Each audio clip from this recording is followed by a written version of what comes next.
All right, today we're going to do something a little different. We're going to step back in time and explore a place that, for the most part, only exists now in old photos and in memories. So let's just dive right in into the lost world of Oreston. So, where are we getting all this from? Well, this whole explainer is based on a booklet that was put together for one simple reason: to be a permanent record. I mean, this place has changed so much, it's almost unrecognizable. You can think of it like a time capsule, really. Something to show the younger folks what their village was really like in its heyday. Before the world moved on. Okay, so first things first, let's get our bearings. When we talk about Oreston, we're not just talking about, a bunch of houses by the water.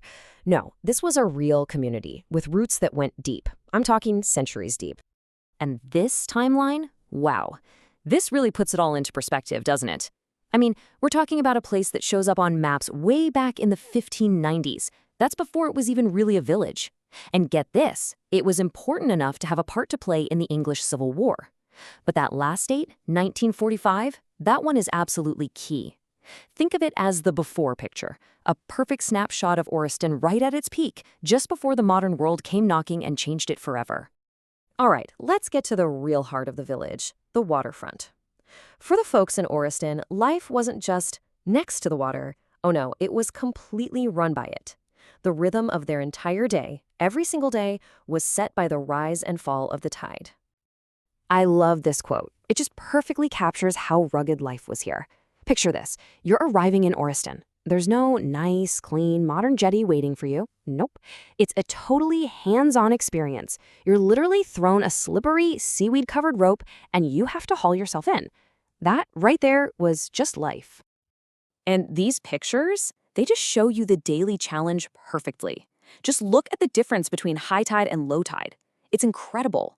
The water level would change so much that they actually had to build two different landing spots. You had one for high water and another one for low, all just to make sure people and supplies could actually get to shore. What a headache, right? So don't go thinking this was some sleepy little village. No way.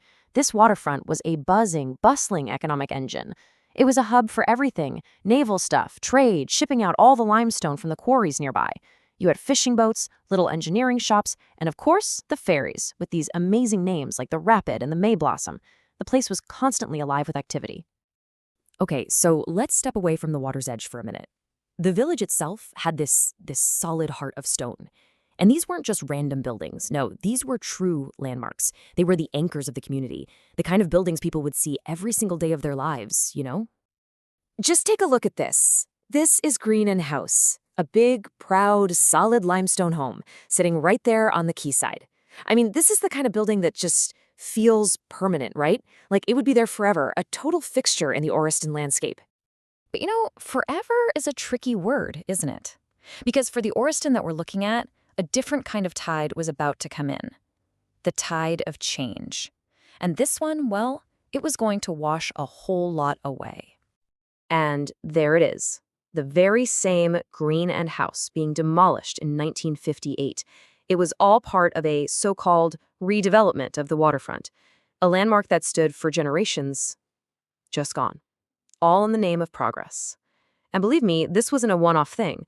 This was really the beginning of the end for the old village. And yeah, it wasn't just Green and House. Here's another one. The Old Island House. This was another one of those places that every local would have known like the back of their hand. You can even see that huge crack running right down the side. It's just another landmark that fell victim to time and maybe a bit of neglect. Its story just slowly, quietly being erased. But at the end of the day, this story isn't just about buildings. It's not just about stone and mortar. Because when you lose these structures, you lose a home. You lose the heart of a vibrant community. So let's shift our focus from the stone to the people who actually lived there. Wow, just look at this photograph. It's incredible. You're looking at the entire Oreston Wesleyan Sunday School, all the staff, all the students. But really look at the faces of these kids. In this exact moment, when this picture was snapped, they are the future of the village. They are Oreston. And the original caption that went with that photo, it's really something. It's so full of hope. The person who wrote it imagined that years down the road, you'd be able to recognize a lot of these kids, that they'd still be living right there in Oreston, weaving their lives into the village's future. It's such a beautiful thought, but it's also a little sad because we know what changes were just around the corner. So what's the point of all this? Why look back? Why does remembering a place like Oreston even matter? Well, I think it's about really understanding the power that something as simple as a photograph can have. The power to preserve an entire world that's just gone. And that's really what it all boils down to, isn't it? Remembrance. It's not a passive thing where you just sort of remember. It's an active choice. It's a decision to preserve what's been lost, to fight to make sure that the people, the places, that whole way of life isn't completely wiped away by time. So when you think about it, this booklet, these photos, there's so much more than just a nostalgic trip down memory lane.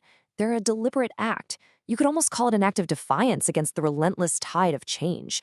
It's like a lifeline thrown back to a lost past, making sure the story of Oreston and its people doesn't just fade away. And all of this leaves us with one last, and I think really important question. A question for you, for me, for all of us. Think about the world around you right now. The landmarks, the little local shops, the communities you know and love. Which of them, one day, will only exist in photographs? And what are we doing right now to make sure they're remembered?